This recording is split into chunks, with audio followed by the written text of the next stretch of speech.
What's up guys? It's me again, Jello. I-review naman natin tong secret potion ng Overtop.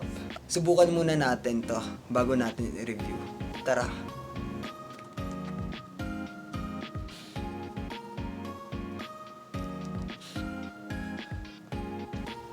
So ayun, pastry pala siya.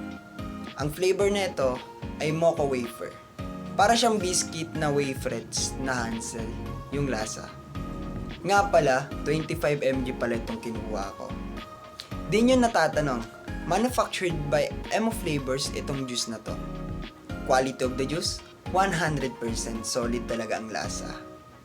Pwede rin to sa inyong mga pods dahil dun nyo malalasa yung lasa at sarap at hagod na itong juice na to. I-rate ko to ng 10/10. Overall ratings, 10/10 rin. Kaya, subukan nyo na tong juice ng secret potion ng Overtop.